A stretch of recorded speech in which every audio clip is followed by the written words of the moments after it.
Hello everyone, welcome to our Let's Play series of Torment, Tides of Numenera. This is Colonel RPG as usual, and I'm very happy that you chose to join me today here in front of the question that was used in just pre-release stuff for this game, and that's where I knew it from. Last episode I went on a little bit of a ramble about how awesome this game is, and I was a little bit confused, not confused, but just staggered by this question over here. What does one life matter? I didn't know if it was a reference to the original, the Torment, the Planescape, but it was not. The original Planescape, I had another question, I think, what can change the nature of man, or something like that, but I don't remember if that was the thing. I had to look up this thing, and yeah, it was used in pre-release stuff, I think in other things as well, just for advertisement, and just, you know, it's kind of a slogan, and I think we're in a pivotal moment. We're gonna get into a mirror caster, and we're gonna change the course of a life. You have the power to change the course of a life, says Adiris, of many lives, without their permission or even their knowledge. You will have to weigh their desires against your own, deciding whether the needs of your life are more important than theirs. You will have to know, with the utmost certainty and integrity, what does one life matter. And she thinks, seek your own answer, brother. That is what matters most. And we have quite a lot of answers. We have 9 answers. One life doesn't matter, except insofar as it serves a greater whole. That's one answer. Each life is important. Every person carries a world of potential. Each life should benefit others. That's actually 2 answers in a single one. I'm not really sure where that goes, but sure. One life doesn't matter. It's an infinitesimal spark against the timeline of cosmos. It matters only as much as we let it matter. We make our own meaning, our own truth. That's just a cop-out. Oh my god. I tried to define my... last episode, I think I defined my character as very opinionated in this subject. Or at least in the subject of the Endless War. I'm not really sure how this is gonna go, because this is a question that we haven't been posed before. But we'll see. Life matters only if you experience it. If you let it wither and stagnate, it doesn't matter at all.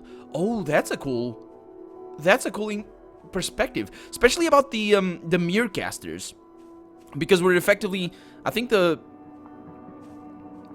dead. I think the mirror caster is for dead cast-offs. I think so. So that would benefit us. Oh, that would explain at least our power over it, or no, explain our morality over the power that we have over it. What is life but the memories we leave behind? You're not dead until you're forgotten. What matters is money, power, and fame. Come on, that started out so well. That'd be any. I mean, sure, whatever. It's yeah.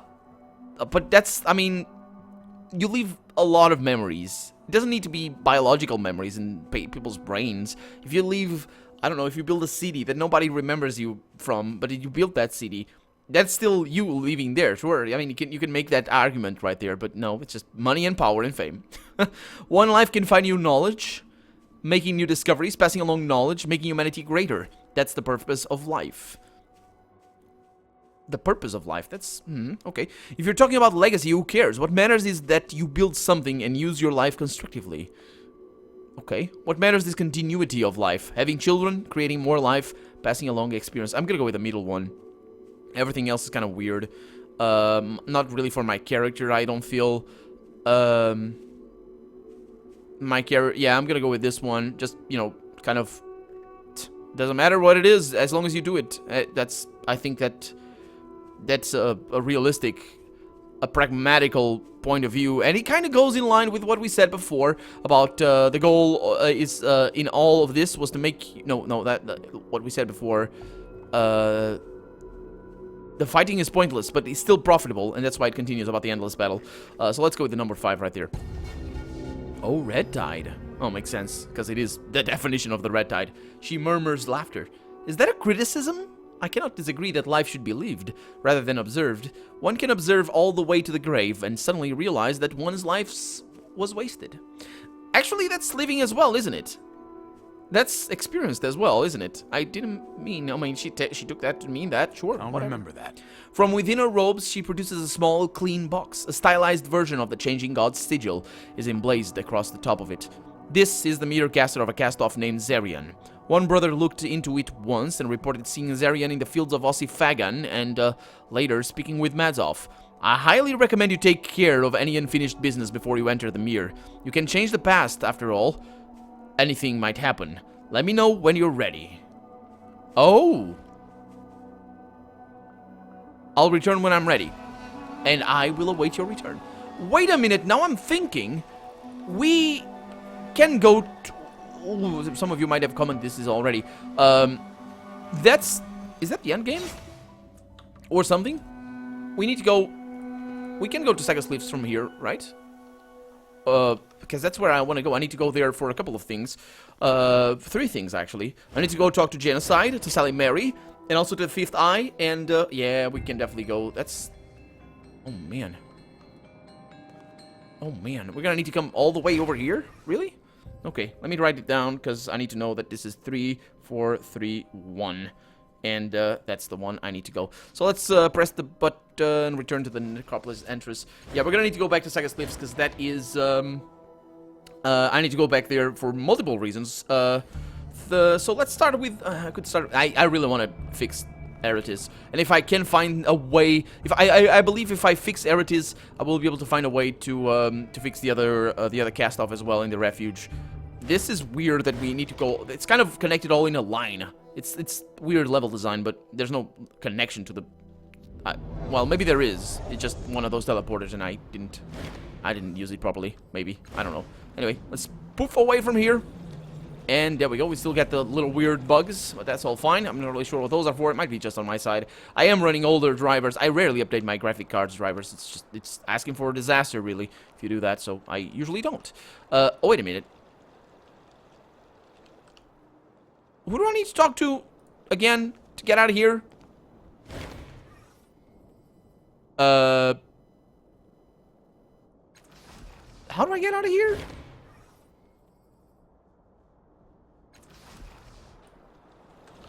Do I need...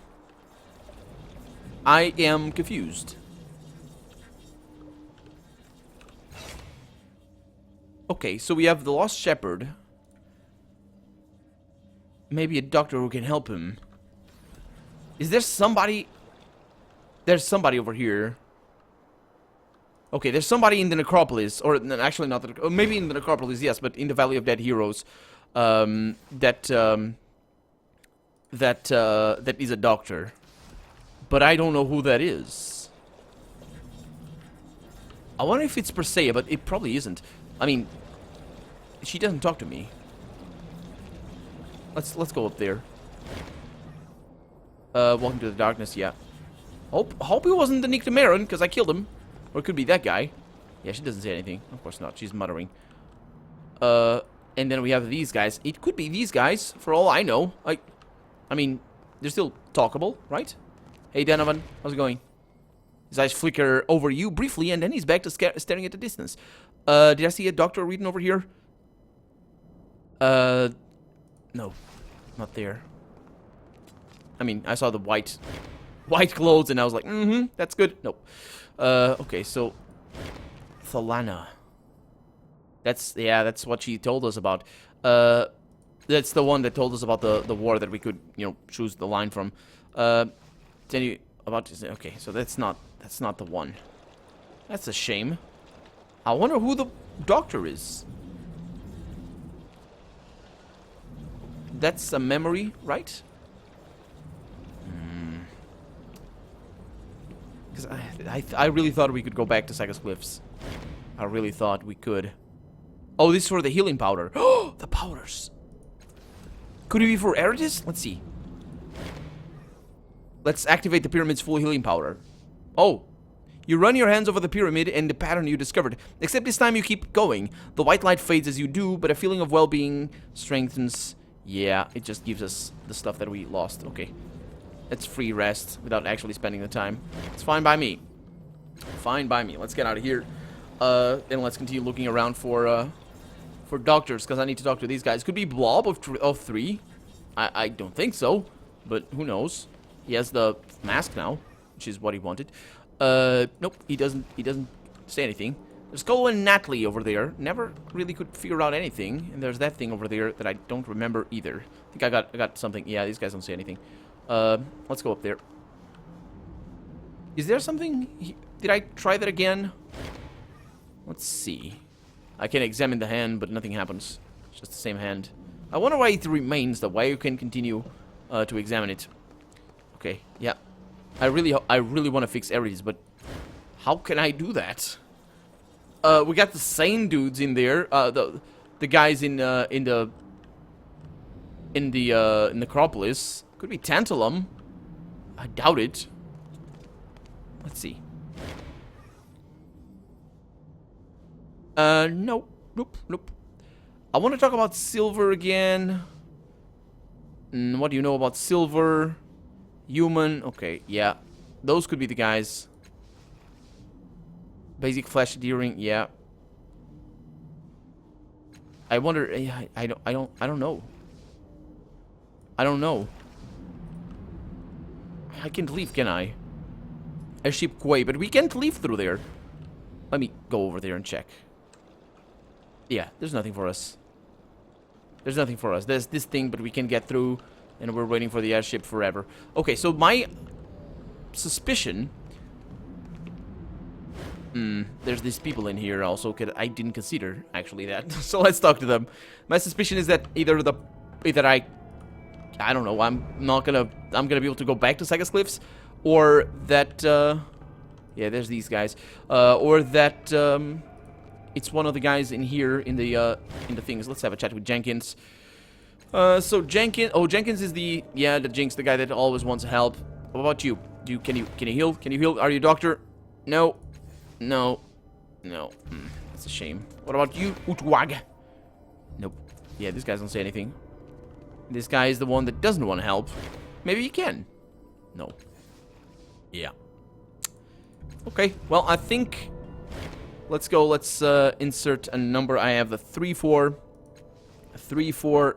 That one, yeah. And 3-1. There we go. So let's go back to the... Yeah, to here. And maybe from there I'm going to be able to activate the other teleporters. But then again, it wouldn't make sense that I would. I think I'm gonna screw up Eridis's quest if I do this. But yeah, these things cannot be activated. Oh man. Seriously? Who would be a doctor around here? There's no doctors. Not that I know of. Okay, so my hope is that I won't screw up the Eridis's quest. Because if that's the case... Yeah, I think basically what it is I won't be able to come back over here. I think that's what it is. I won't be able to probably come back to the Valley of Dead Heroes either. But the quest is still gonna stay there, I hope. So, yeah. That's gonna be that. Let's go, guys. Let's enter the Mirrorcaster of whatever... What was his name? I'm ready to... I don't... Let's see. You have proven to me I can trust you, says Atiris. Only remember what you have learned in these tasks. Be gentle with Zerion, that's the name, yeah. You are violating his mind. Be true to his path. Find what you need and return without causing him harm. You have a duty to preserve his life as he intended it, if at all possible. She presses the box into your hands. Tidal energy swirls around it, drawing you in like a maelstrom. You focus on it, opening your innermost eye. You are torn from your body. And off we go! And of course by now we all know how this is gonna go. When you first open your eyes, there's only a ruddy glow and frightening shapes in shadows around you. The air is hot and stifling. As your eyes adjust, you realize you're outside, but the sky is darkened by clouds of pitch. The ruddy glow comes from lava flows as they trundle down distant mountains into the volcanic fields all around you. Sharp towers pierce the sky, tapered like the bones of a ribcage. Indeed, they look like bones in every way, as does the ground beneath you. You appear to be standing on the spine of an enormous beast. The bottom of his jaw can be seen far in the distance, half buried beneath the layer of cooled lava. Man, that's pretty cool. Most of the bone towers look identical, but one shines from the inside with an odd blue light. The top of the glowing tower has been snapped off, and what looks like a transport hovers next to its peak. It's your transport. You were sent here to find something.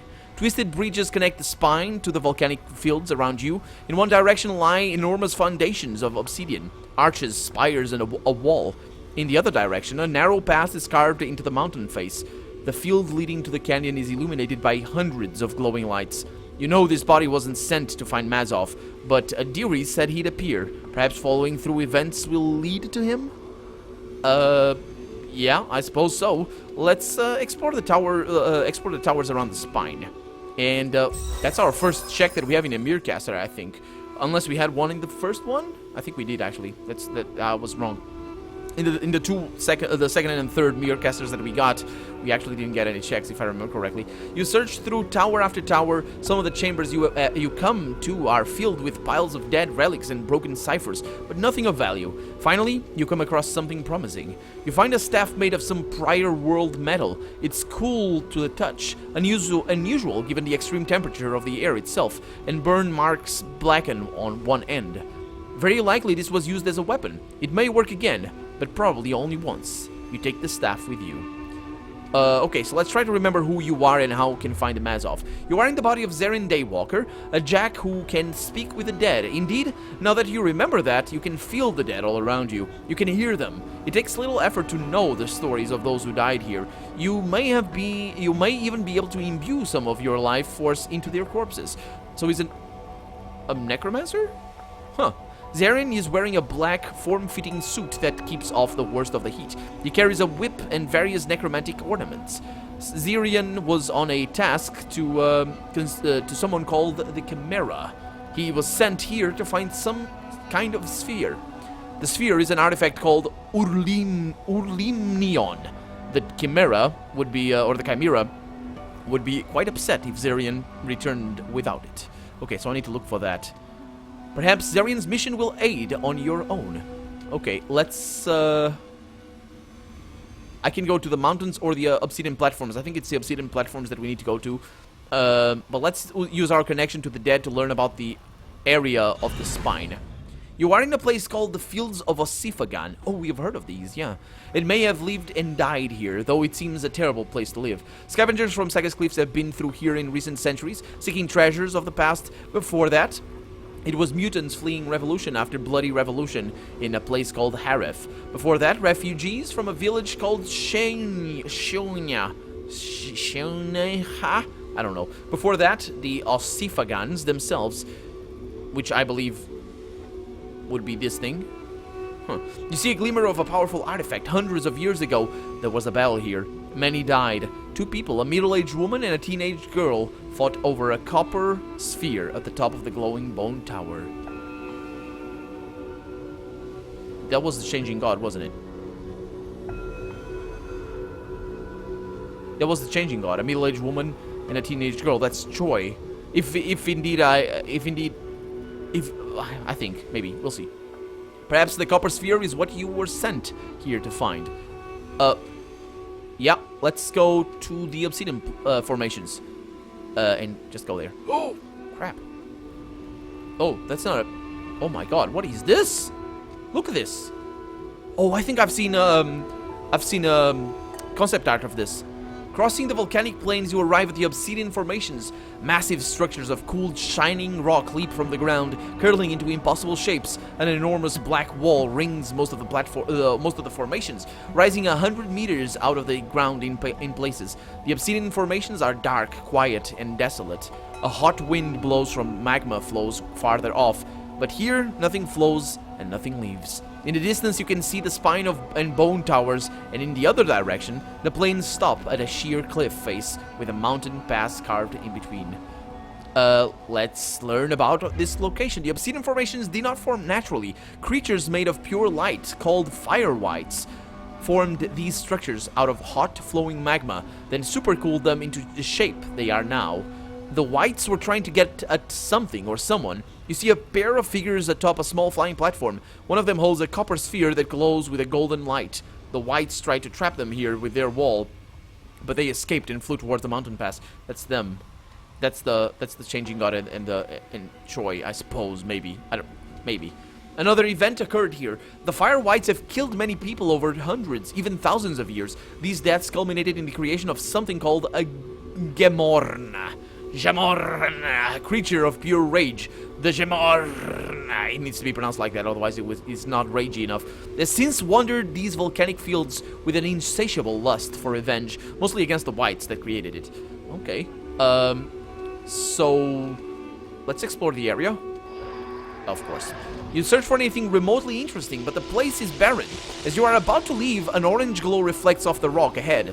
An enormous paw steps in your path, and the rest of the creature emerges. It's the Gemorn, a pillar of light with claws, 100 faces twist in its body, emerging, owling, then melting back into the curdling fire. The creature is easily 3 meters wide and at least twice as tall.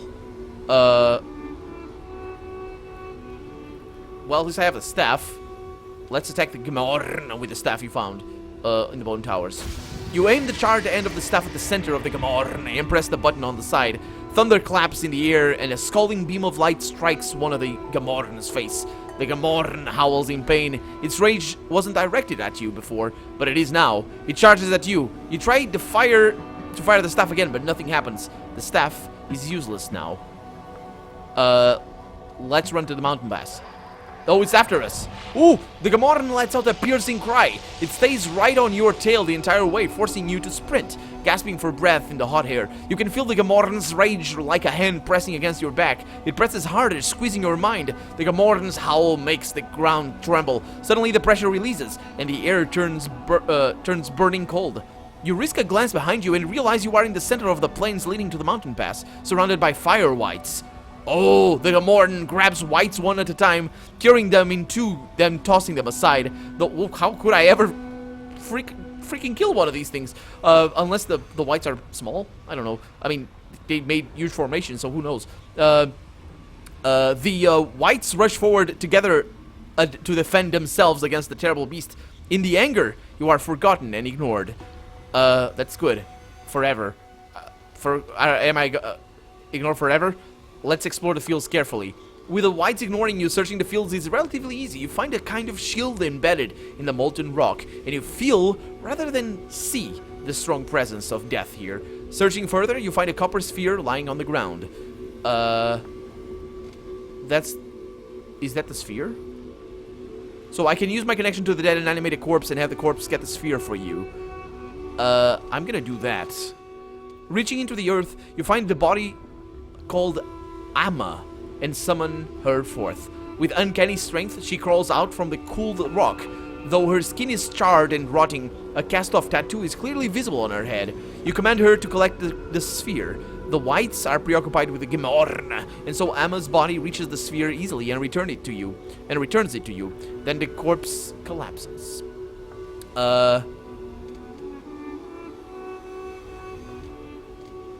Let's get the shield as well. The whites don't bother you as you try to pry the shield from the ground, but after a few minutes of tugging and digging, you realize it's impossible. The rock is cooled and melted and cooled away several times around the device. It's not going anywhere. Okay, let's use the connection to try and speak to those who have died here. The only body on the surface is the corpse you called forth. You can feel other dead beneath the rock, preserved by magma that has flowed over the spot over the centuries. The corpse is a middle-aged woman named Amma. The dead beneath is a girl, but she is strangely silent. Even with your strange powers, there is nothing there to speak with. This is the middle-aged woman and the girl. We got what we needed. This is them, but they're dead? So these are not the changing god and anything else. Peace, says Amma. Is it better? Better, yes. Better oblivion. You're gonna need to mod it, mate. Yeah. Who are you? Amma? The disembodied voice sounds like it's calling Amma rather than naming herself. No, not Amma. Shelled. Cast away. Eaten and alive and eaten again. Not Amma. Food for whites. What happened to you? Buried to death. Before that, lived. Before that, died. Before that, lived and died and lived, and so many cycles, so many deaths. The air shivers, her tone drops dangerously low. Before that, someone else awoke and remembered. A fight. A girl. Urlimion. Though Emma's corpse doesn't move, her presence ripples through you. You realize she's speaking about the sphere she collected for you. Why can't I speak with the girl? Gone. Gone. But not gone. You shudder, but it's not you who is shuddering. She woke something. Vengeance. Though no vengeance is in her. You feel Emma's presence looking off towards the obsidian formations. There's something glowing and moving over there. Okay, let her return to her peace. Emma becomes silent. You sense a wave of gratitude and annoyance, but mostly the former. Sorry, my bad. Then nothing. Her presence is gone. You feel like no asking will bring her back. Yeah, I don't think so. Let's use the connection to the dead to learn more about the location. You see a group of people in tattered clothing march through the pass and out of these fields. They are terrified, having lost many of their numbers to the whites. You see two figures riding a small flying platform, almost like a shield. Suddenly the platform teeters and the figures fall. You can see the spot where the shield fell, and though the bodies are no longer there, you can feel their presence very strongly. And there, a short distance away, you can see where one of the figures dropped what looks like a copper sphere. Okay, let's return to the spine. You are on the spine of a great dead monster buried in the lava. And that's also the end of the episode because we're out of time. So I'm Colonel RPG, and this has been Torment, Tides of Numenera. I really hope you've enjoyed it, and if you did, go ahead and leave a comment, like the video, but above all, thank you so much for watching, and I hope I'll see you next episode. Bye-bye.